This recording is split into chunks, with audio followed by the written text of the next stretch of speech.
And my name is Tara Williams, and I am a dyslexia specialist at Passmore Elementary. And our Dyslexia Council created this presentation so that we could go over dyslexia. And it is critical to help students by staying informed. And so this is going to give us, this presentation will give you a brief snapshot of dyslexia.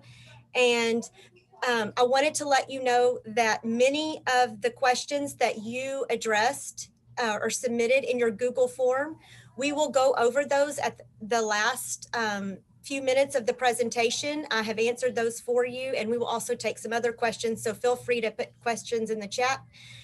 In case you just joined us, if you could please turn your camera off.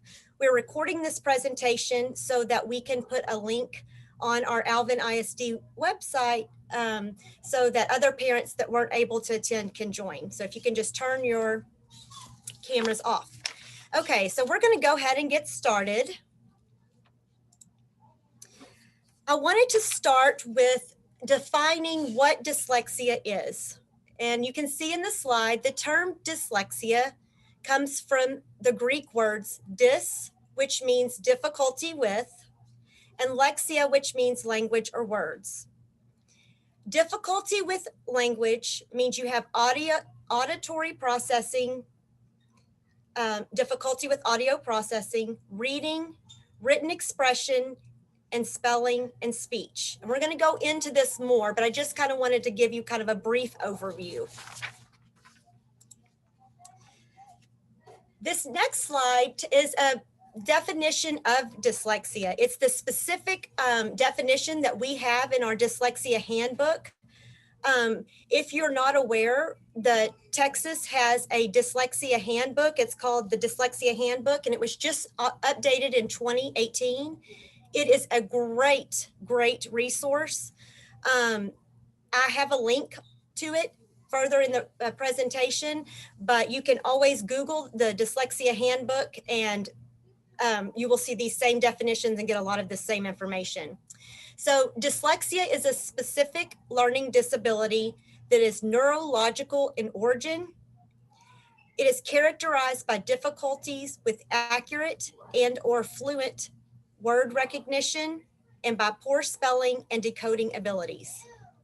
These difficulties typically result from a deficit in the phonological component of language that is often unexpected in relation to other cognitive abilities and the provision of effective classroom instruction. The key word in this slide is unexpected. The way that I explain it to my parents, dyslexia to my parents, is this. So if you have a child that does very well in math, you can read them a story and they're able to recall the facts.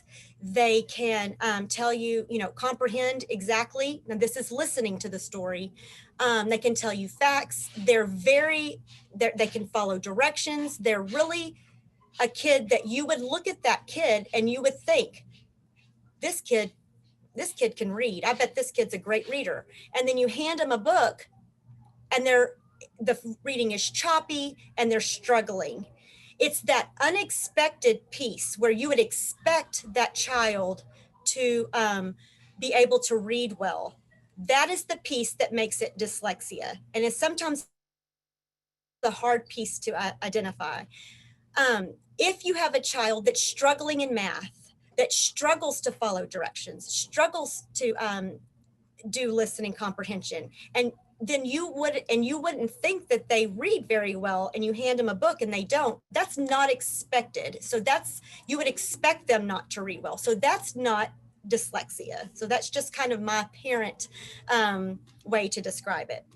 And at the bottom, you'll see there's some secondary consequences that may include problems in reading comprehension and reduced reading experiences, both of which can limit a person's vocabulary and background knowledge. Okay, now that we've just talked about the definition, we're going to look at some facts about dyslexia.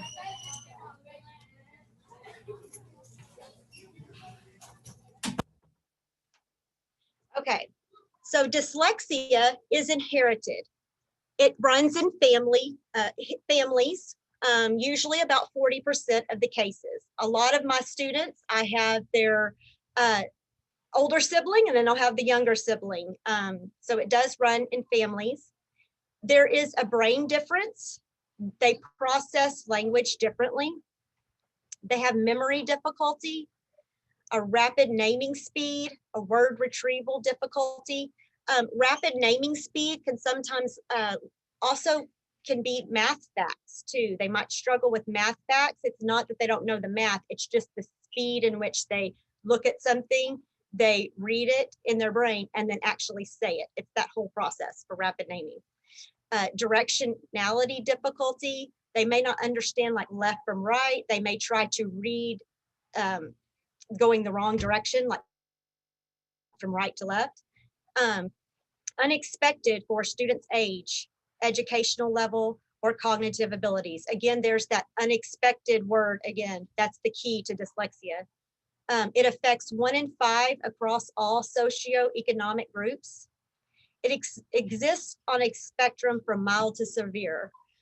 So sometimes dyslexia will not look the same in 2 students. They both can be dyslexia, but depending on different types of dyslexia and the severity of it, the 2 kids may have look really different. And they're slow readers and learners who otherwise are very intelligent. Researchers have found through brain scans that there truly is a difference in the areas of the brain where language is processed. A student with dyslexia has reading difficulties that are unexpected for the student's age, educational level, and cognitive abilities. So that's the key. Real quick, if you came in late, I just want to make sure that you turn your cameras off. We are recording this session and it will be put on our website. So I just want to make sure that you're not in the recording. Okay, so on the next slide, there's a lot of misconceptions.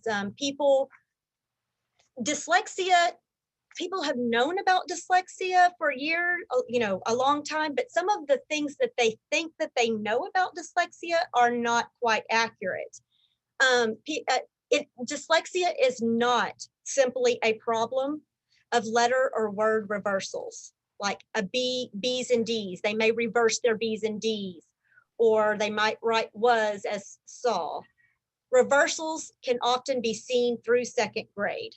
So reversals are sometimes common, but just because a child does that, that doesn't mean that they have dyslexia. And that's a common thing that I hear a lot. Oh, even from teachers, and we're doing a much better job, our state is, of educating parents and teachers, to know. It is not caused by poverty or limited educational opportunity. It is not caused by developmental delay or speech or hearing impairments. It is not caused by learning a 2nd language. It is not caused by left-handedness. Just because you write with your left hand, that doesn't mean you're dyslexic. It's not caused by ADD, ADHD. It's not caused by visual perception problems. And it's not a condition that will be outgrown. Dyslexia always persists.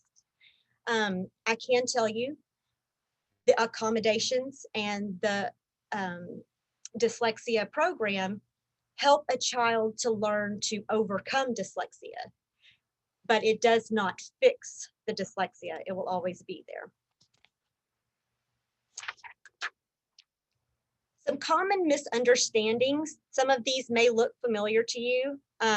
We have a high percentage of parent requests, wanting their child tested for dyslexia, and some of that has to do with these misunderstandings. So it's important that you know all the misunderstandings and what dyslexia is and what it isn't, so that you can make and advocate for your child. Writing letters backwards is a flag for dyslexia. That is not. Reading difficulties are caused by visual perception problems. They don't have a vision problem. They have a processing reading, issue. It's nothing that they're actually seeing. If given enough time, students will outgrow it. They won't outgrow it. They may overcome it, which is our goal through accommodations in the program, but they won't just outgrow it. There's more boys than girls that are dyslexic. That is not true. It only affects English speakers. That is not true. Colored overlays will benefit dyslexics.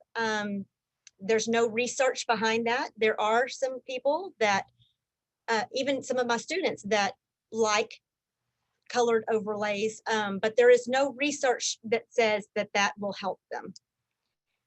Dyslexia can be cured. It persists. Typically, dyslexia readers will always read more slowly than non-dyslexic readers. Okay, this is a big one for me and for all of us here in ALVIN ISD, all of the dyslexia specialists. We are really, really focused on strengths. I think that that's very important as a parent, that you focus on your child's strengths, because there's so many things that a dyslexic child can do. And so many times teachers and parents and people just always focus on what they can't do. So let's look at some of these strengths. Some strengths of what make this reading disorder of dyslexia so unexpected compared to other people are that they're good at understanding new concepts.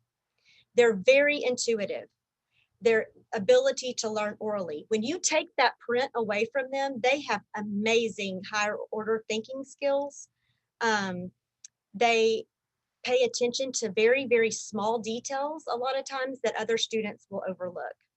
They exhibit curiosity, always asking why. They want to know more.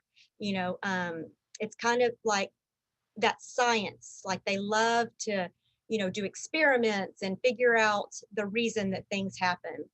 They have great imaginations and creativity. They're great artists, designers. Often they're very good at athletics. They have surprising maturity, excellent comprehension of stories that are read to them. They have a large oral vocabulary. So when you speak to them, a lot of times you don't know, like that's the unexpected piece where you give them the book and they're not able to read it. But talking to them, they can rattle off all of these vocabulary words and facts that you just don't even realize that they know. They enjoy solving puzzles and building models. They're good at 3D visualization and mechanical skills. They're very, very hands-on, a lot of them. Very crafty, very out-of-the-box thinkers. But even with these number of strengths, students with dyslexia may have difficulty reading words in isolation. Dyslexic kids need the context clues in the sentences, so reading words by themselves without any other clues are often difficult. Decoding of nonsense words are hard because they don't have those phonics phonics skills memorized. For instance, like OA in boat. We can look at that and know that it says O. They are looking at it and sounding it out because they've never processed or memorized that pattern. Slow and accurate and labored oral reading. So their fluency is usually slow and choppy. Their rapid naming, some have memory and retrieval difficulties. Written spelling is difficult, written expression, weaker reading comprehension due to phonological weakness, but they usually have a good listening comprehension. And reading for a sustained period of time is difficult. Now, I do just want to, say that these difficulties are different for each child. Some may struggle with, all of them if they're more severe. Some may just have a few of these. The next slide is some causes of dyslexia. We already discussed that the most common cause is genetics. They have a larger right hemisphere. It's 10% larger in some cases. And you can see over in the picture on the side that with the brain scans that are done on a typical brain, the information flows along a different pathway than on a regular brain. And you can see the different pathway in the slide. It's unusual wiring. Neurons are found in unusual places compared to non-dyslexic brains. And non-dyslexic readers consistently use the left rear side of their brain when they read. People with dyslexia store language in other locations, such as the right side of the brain. A dyslexic brain often works about 5 times harder when reading than a non-dyslexic brain. So I think that's an important piece that we as parents need to be cognizant of, so that we make sure that we don't tell our kids, well, read it again or do it again. That they are, when they're reading, it is harder for their brains and they are trying, and they need to be praised and have their successes celebrated, because it's just such a difficult and frustrating disability. These are some specific observable reading behaviors that you can make note of with reading. Let's see, that difficulties in visual short-term memory. So sometimes if they're having to copy and they're looking up and back, they have a difficult tracking or doing that, remembering what it is. They'll look up and then when they go to write it, they've already forgotten. Real word recognition. They can read a word on one page, fine, but then they turn the page and that's the same word and they don't remember what it is, or they're trying to sound it out. Some won't try to sound out an unknown word. They have a labored or slow reading rate. Poor reading comprehension. They demonstrate a higher comprehension during oral discussion. So orally they can talk about it, but when they have to read it, the comprehension's just not there. Misreading of words, accuracy, substitutions. They may say grill for girl, form for from, horse for pony, water for ocean. And sometimes they need to reread it several times to get the meaning.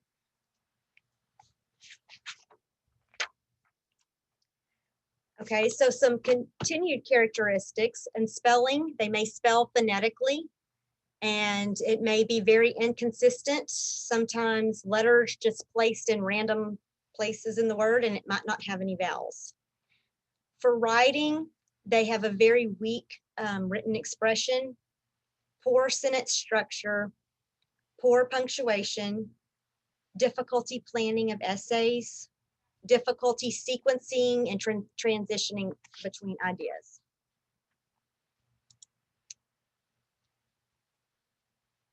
And I just wanted to note, at the end of the presentation, I will be providing you a list of the characteristics. I know this was a common question that was asked on the registration form of what dyslexia looks like at a certain age, like if you want to know in first grade or junior high. So at the end, I will provide you a list with those, what specifically it looks like at different ages. Dyslexic students will respond well to instruction that has the above best practice characteristics. And so our Dyslexia Handbook, like I mentioned earlier, is a great resource. This is where this information is coming from. And it says that dyslexia instruction for reading needs to be multisensory. It needs to use as many senses as it can. The more senses, the more effective that it is. It needs to be systematic and cumulative. It needs to be explicit. It needs, teaching needs to have automaticity. It needs to be synthetic. How parts work together to form the whole. So you take those words and you really take them apart, and you also study parts of the words, prefixes, suffixes, that kind of thing. Analytic, how the whole word can be broken into parts. And so the ALVIN ISD, we use NIHOUSE, the NIHOUSE program, basic language and skills. There's also advanced language skills. And we also teach reading by design, and both of those programs teach the kids a coding system to where they have to identify where the syllable is in the word, and then they break each syllable down and they have to code it so they're able to know if it's a long vowel or a short vowel, and it's very effective. Here are some examples of accommodations that may be appropriate for a dyslexia student. It's always best to monitor the effectiveness of any accommodation over time, and if the student likes to use it or doesn't like it. So these accommodations will be specific, need to be reviewed for each specific kid. It's not just a blanket, you get all these accommodations. It's really what each child needs individually. So some of these accommodations are copies of charts, notes, and note-taking assistance, extra time for written responses, chunking or reducing assignments, preferential seating, and oral reading of directions on written materials.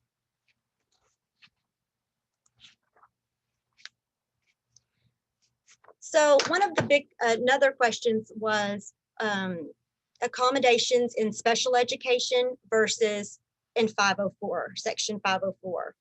So we have two pathways that kids can be, their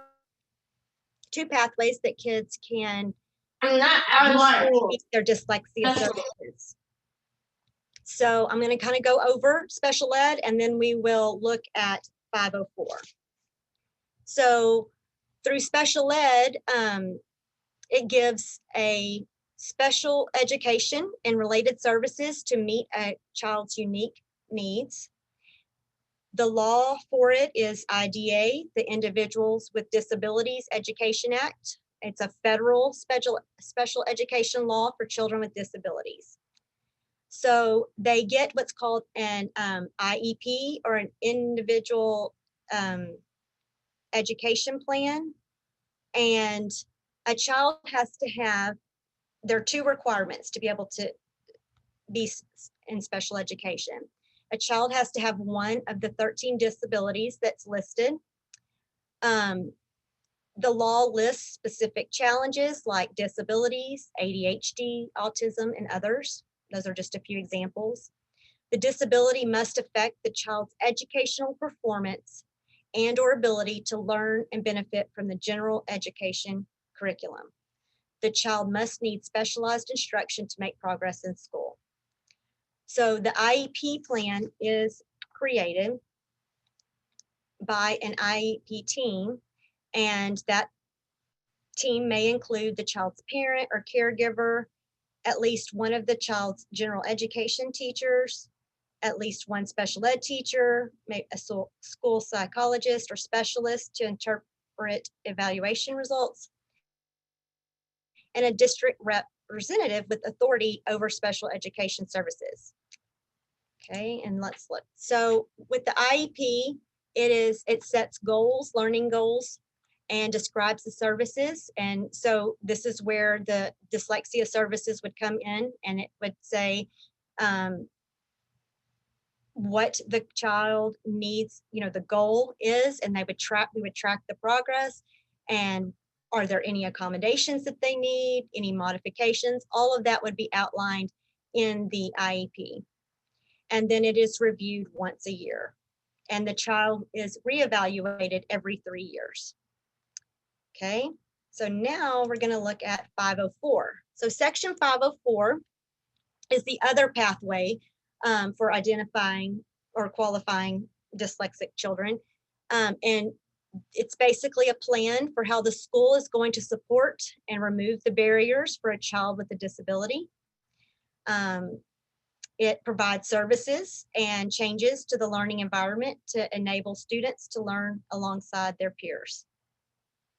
So the law that pertains to this is section 504 of the Rehabilitation Act of 1973. And a child that has a 504 plan, you have to meet these two requirements. You have to have a disability, and there is a wide range of different things that qualify you with the disability.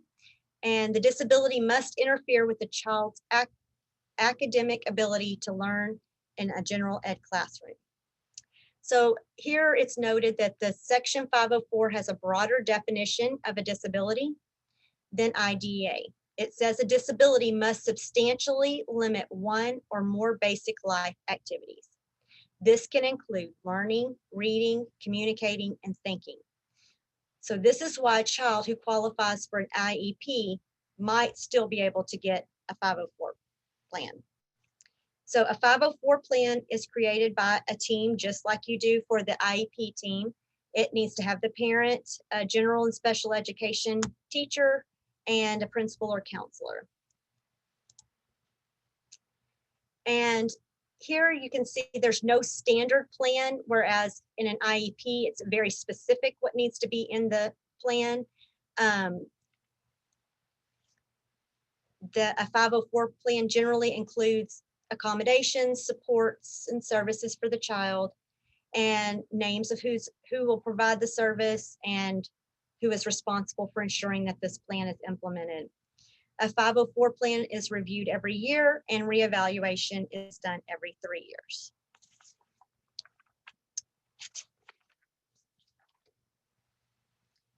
Okay, so these are actually some good resources. I have included we have a website, a dyslexia tab on our federal and special programs that you can look at. It has some good information on dyslexia, some brochures. This actual training will be on there.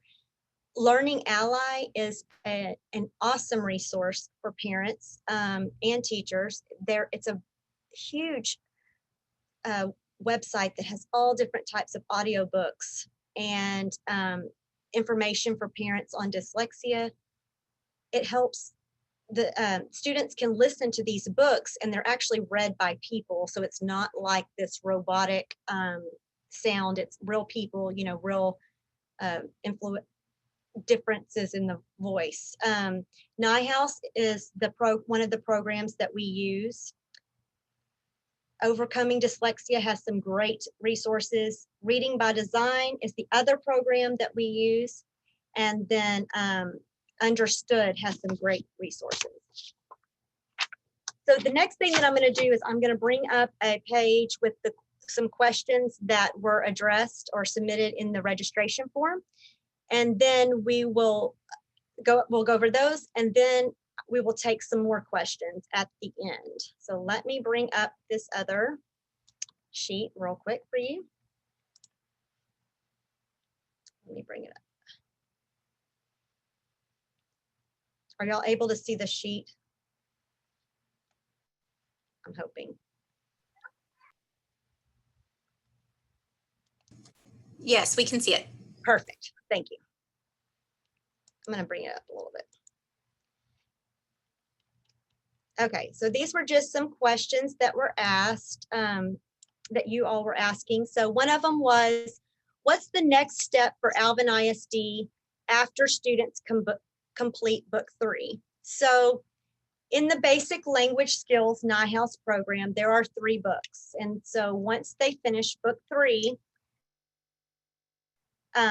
this is really an individual decision for the teacher, the parent, and the dyslexia specialist to make with during their 504 or special, their ARD, depending on if the child is making success or if they're being successful, if they are, able to use the accommodations and do well with reading, then they may be exited. If not,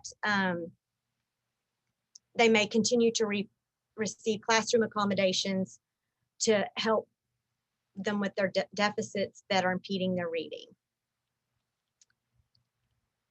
So another question was, what is the research showing the efficiency of NIHouse? So our Dyslexia Handbook that we have is very clearly, it identifies what a program must have, the components that must be in a dyslexia program. And so it has to be explicit, systematic, and intentional in its approach, evidence-based and effective for students with dyslexia. And it has to be taught by appropriately trained instructor and implemented with fidelity. You also have to have the phonological awareness, sound symbol association, syllabication, orthography, morphology, syntax, reading comprehension, and reading fluency. So all of those criteria are in the handbook.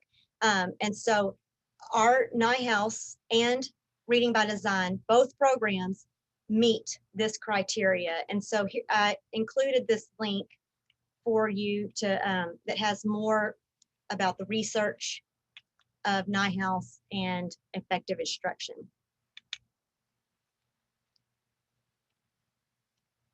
Another question was, what are some resources to use daily for a dyslexia home curriculum? Two programs that came to mind, there may be more out there. One is Lexia. It is a computer-based program that also provides you lessons that you can teach. So basically the kid gets on, your child gets on the computer, it does this like placement test, and then it will tell you what lessons you need to teach to help them to be successful. It's a great program. You just want to, if you were to use Lexia, you want to make sure that you include both the computer portion and the lessons, because you don't want to just put a child on a computer-based program, because that's really not multisensory, and you want to make sure it addresses all the components. And again, those components are outlined in the Dyslexia Handbook, so you can always reference to that to check the validity on any program.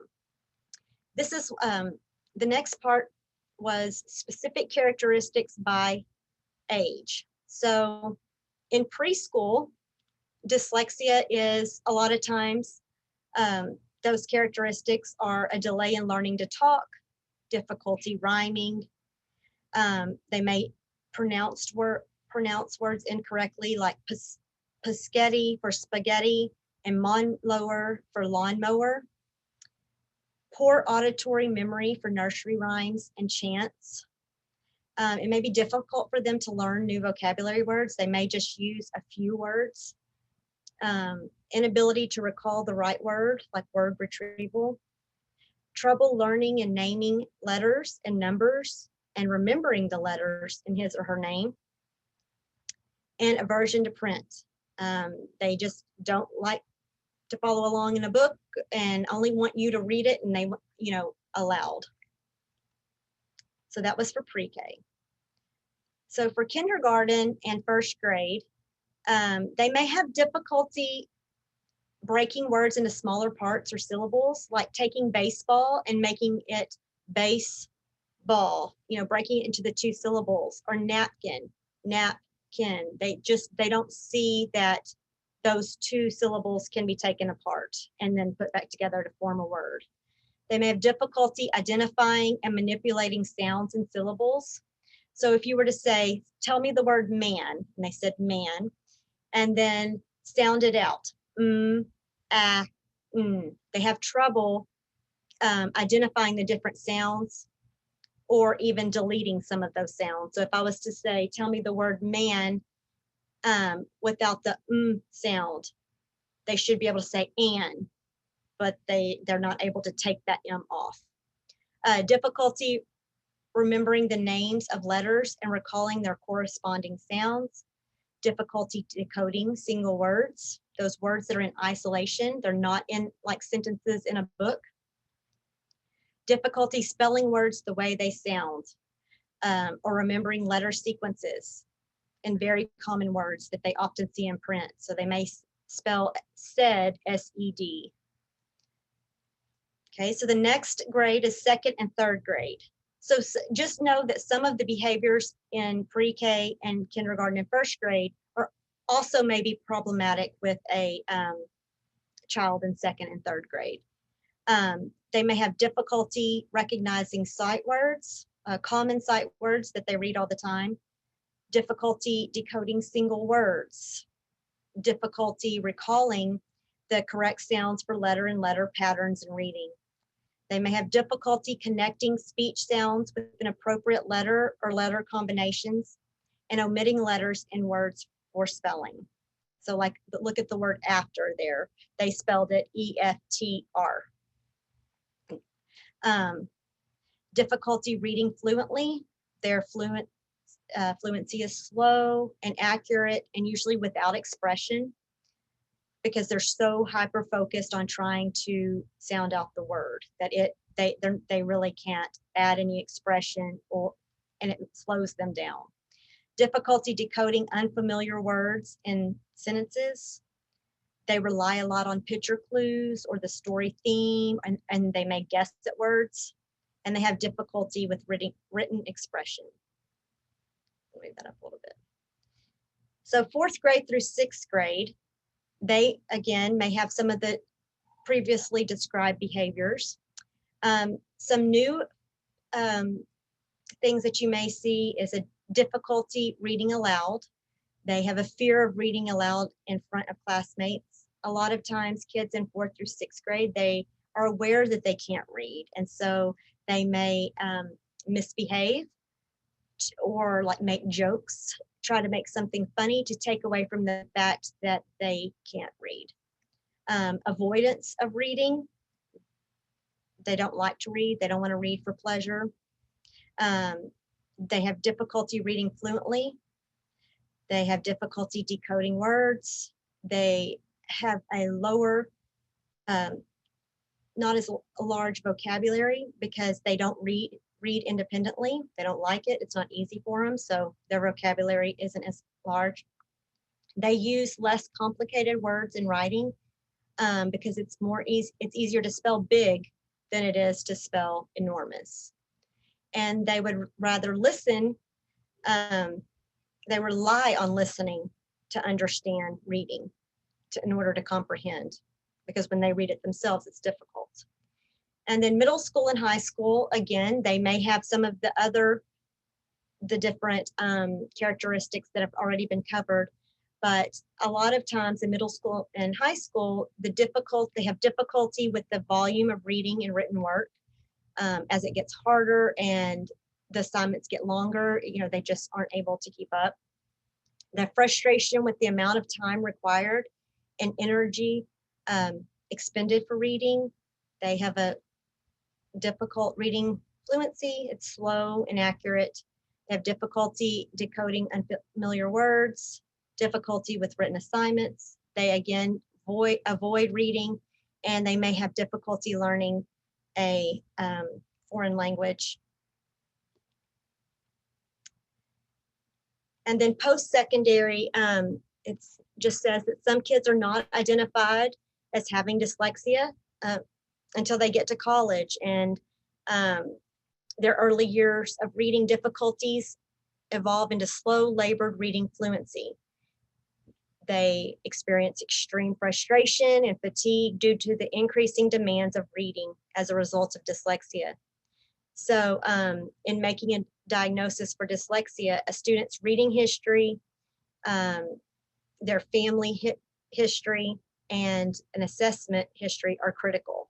And so they may have difficulty pronouncing names of people or placing of parts or words, difficulty remembering names of people and places, difficulty with word retrieval, difficulty with spoken vocabulary, difficulty keeping up with all the demands from all the different course requirements, difficulty with note-taking, difficulty with written production, and difficulty remembering sequences. Okay, we have a few more questions and then I'll take some questions. So it says, what are some resources to address the emotional issues with dyslexia?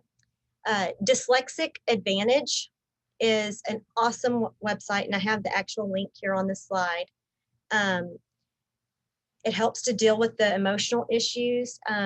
Some of the things that I know to be true and that are in this article are, celebrate all successes, every single step that they accomplish, how no matter how little or how big it is. Celebrate it. Praise, praise, praise them for everything that they do all the time. You know, even if it may just be their effort, you know, that they keep trying. Share your difficulties with your child. If it was difficult for you to read as a child, then sharing that will help them to feel like they're not alone. Set achievable goals, and then, you know, celebrate it whenever you reach those goals, and focus on your child's strengths. We addressed that earlier, but there's just so many things that dyslexic kids can do that we need to make sure that we focus on those and help them to know that just because reading is not easy for you, there's so many other things that do come easy to you. Another question was, what are some ways to help with memory? These are two websites right here that are great resources that help with memory improvement. And this will be recorded, or it is being recorded, and so it will be on our website, so you can review back to these links.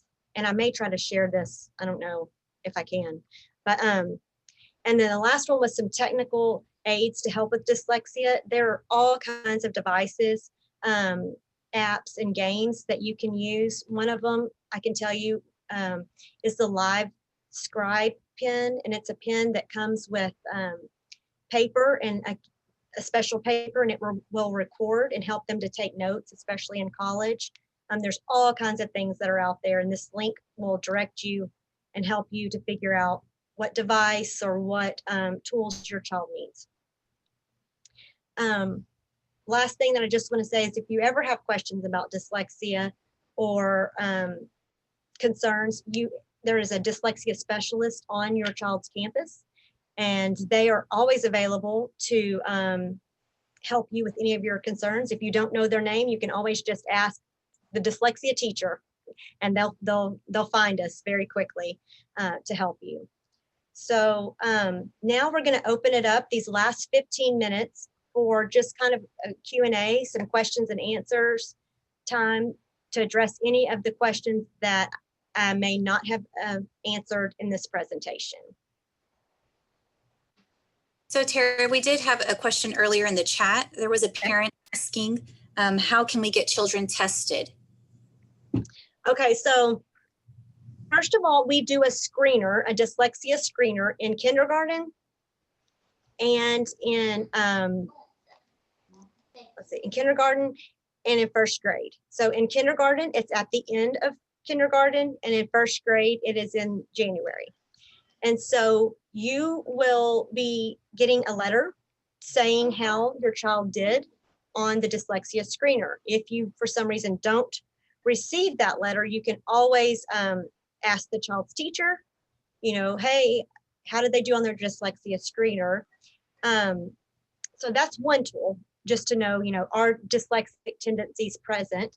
Another tool is to talk to your kid's teacher, see how they're doing in reading, you know, address your concerns. And you can also talk to the school counselor, and, you know, just, especially if you have a family history of dyslexia, it's great to share that information with the school counselor and with the classroom teacher. There has to be an academic need. And so if they're reading below level, or they're really struggling, you know, or you're seeing something at home, it's just important to advocate and share those concerns with the teacher and school counselor. And dyslexia specialist, if you want to reach out to them too. Okay, one of the other questions was, where can we get the Dyslexia Handbook? You can, it's actually on the TEA website, the Texas Education Agency, and you can print it right off of there. You can order copies, I believe. You can just like Google it too if you want, and you just want to make sure that you get the 2018 update, because it was updated, so there were a lot of changes made in the 2018 version, so you would just want to make sure you have the updated version. And there's links to that handbook on this slide.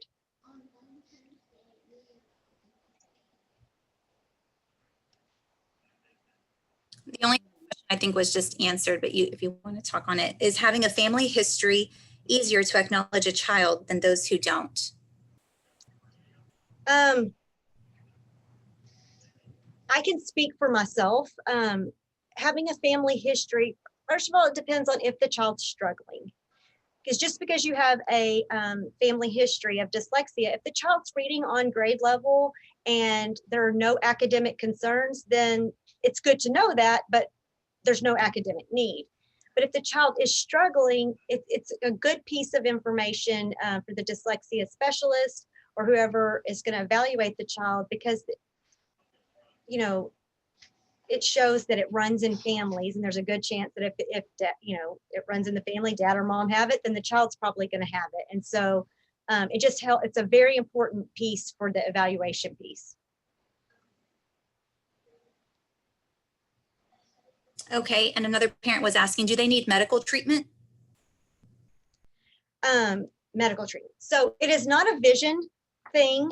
They get therapy if they need through the dyslexia specialist, you know, through the reading by design in the NIHouse, through the components listed in the handbook. But there's been a big misconception with, and this is in the handbook. I'm going to turn to it right now and just tell you.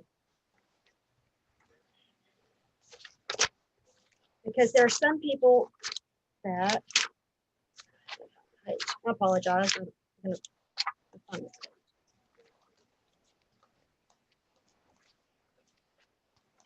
Where is that page?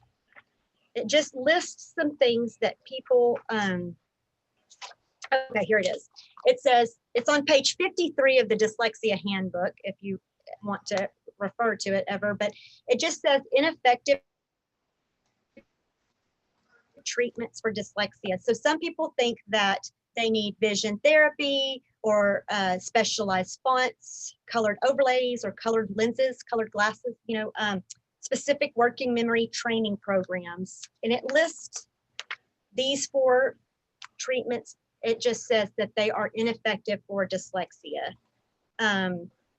So that was an important piece. I feel like with the new handbook came out, this page 53, the ineffective treatments, because I've seen a lot of my parents that have, you know, spent a lot of money in vision therapy and some of these other programs that show that research shows they're not effective for dyslexia.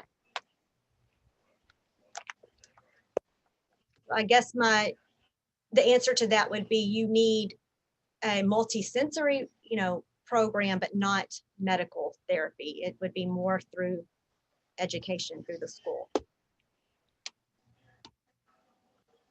Okay, another question was, could you request a screener earlier in kinder instead of waiting until the end of the year? That is a good question.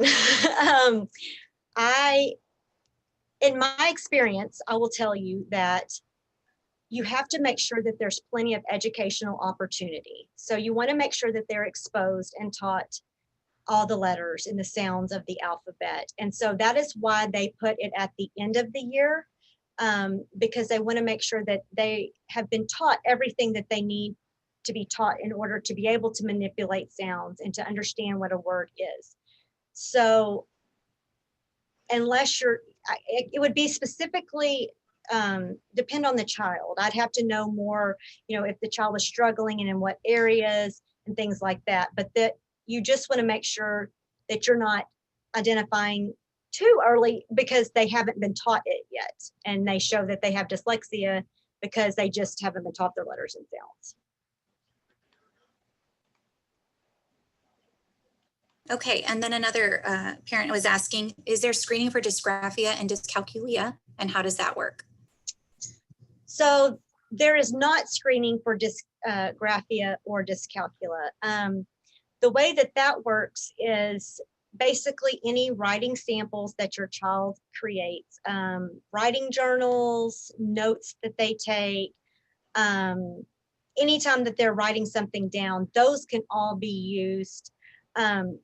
And so what happens is if you're a dyslexia specialist, if you're doing a dysgraphia evaluation or you're concerned, they can go and look at this dyslexia specialist or whoever's doing the evaluation can go and look at their writing samples, and also the spelling. There's other things just besides the writing sample itself. Sometimes it's the writing fluency and some other components, but basically looking at their writing samples will be able to tell the dyslexia specialist a lot. So, but no, there is no screener for dysgraphia or dyscalculia.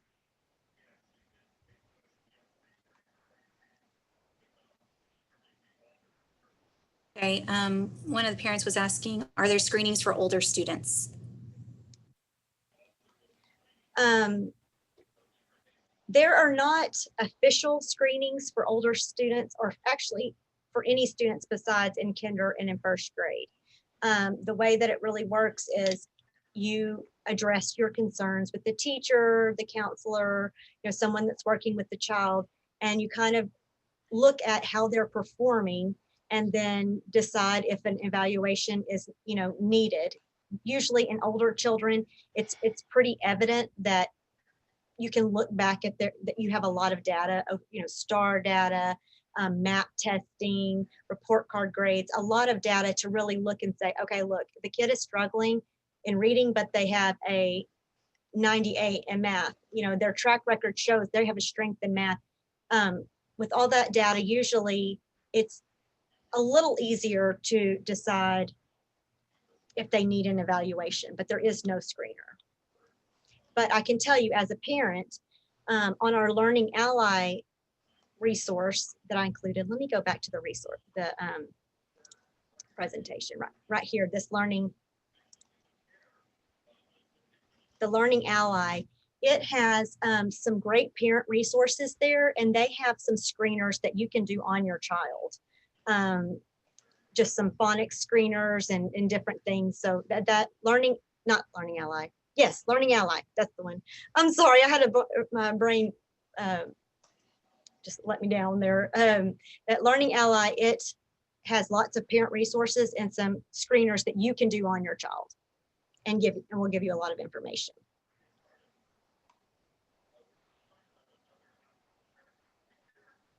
Probably the last question we have time for is, how does ADHD affect this?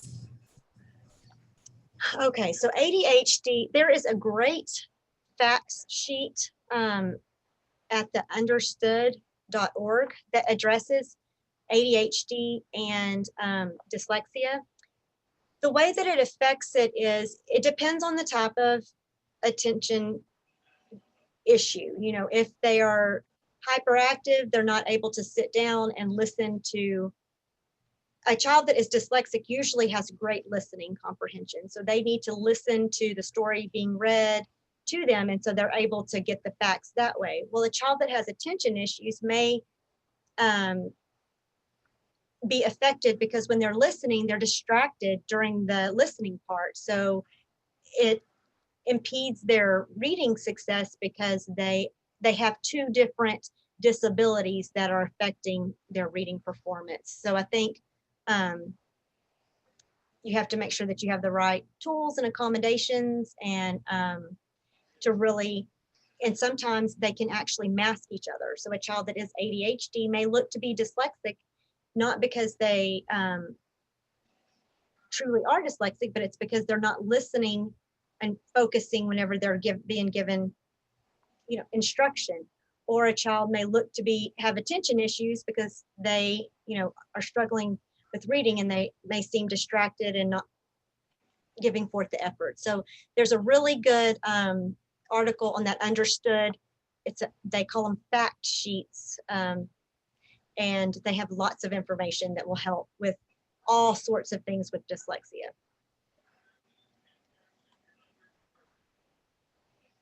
So, okay, I guess we're going to wrap up the presentation. I appreciate all of you coming and joining this meeting and learning more about dyslexia, because knowledge is truly power for our dyslexia kids. The more you know, the more that you can help and you can advocate for them. We will be putting a recording of this on the website so that you can look back at it and get some of the different resources that I've included in the presentation. Again, Tara, yes, I'm ma'am. sorry. So somebody was asking if we could share this presentation and the Q&A document that you made. I told them yes. I hope that's okay with you. Sure. How can I do that? In the chat just room? send it to me, and I will share with the people that register for the workshop. I have their email, so I can make it available for them. That's perfect. Yes, ma'am. I will share it with you, and that way y'all can all have it. Those are good resources. And another question, and another thing that I wanted to tell everybody, thank you so much for coming, but I had shared with you a link for a little survey. It's just 3 very, very short questions about these workshops. Thank you, Tara. I think it was great. This will help us as we plan future workshops for you. So if you can, just click on the link before you leave, and but I will email you the link as well, so you can share that with us. Go ahead, Tara. Thank you. All right. Again, thank you all for coming, and I hope that you enjoyed this presentation. You'll have a great day. Thank you so much.